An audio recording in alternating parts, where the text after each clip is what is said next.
আইনতে লিখা আছে গৰম বন্ধৰ সময়ত ট্ৰেন্সফাৰ হয় ছাৰ গতিকে ফেব্ৰুৱাৰী মাহটো যোৱাৰ পিছত মাৰ্চ মাহত আমি কৰিম ছাৰ আৰু এনে শুনিব পাইছো যে আমাৰ মানে SRD ৰিটেনশ্যন নাম্বাৰ নথকাৰ কাৰণে পুৰণা ৰেগুলাৰখিনিৰ লগত মানে আমাৰ মিউচুৱেলটো হ'ব থেংক ইউ ছাৰ ধন্যবাদ ছাৰ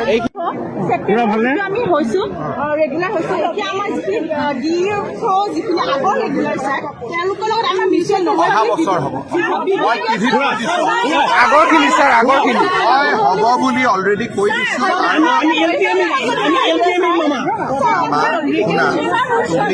মই কৈ দিছোঁ হ'ব বুলি 26 সব দৰ্শকসকল এই যিটো ভিডিঅ' এই ভিডিঅ'ৰ পৰা আমি এটা খেলিমেলি মানে বিষয় পালোঁ মানে বিষয়ত স্পষ্টতাটো নাই গতিকে আমি ক'ব পাৰোঁ যে আমি যদি ভালকৈ বিশ্লেষণ কৰোঁ এই ভিডিঅ'টো আমি গম পাওঁ মিউচুৱেল ট্ৰান্সফাৰটো সকলোৰ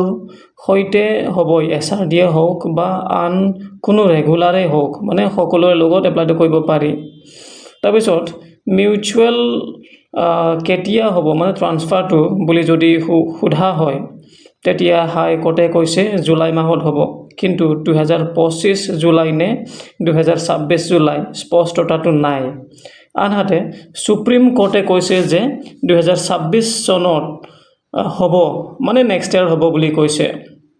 তাৰপিছত আমি যদি আকৌ চাওঁ দুয়োটাও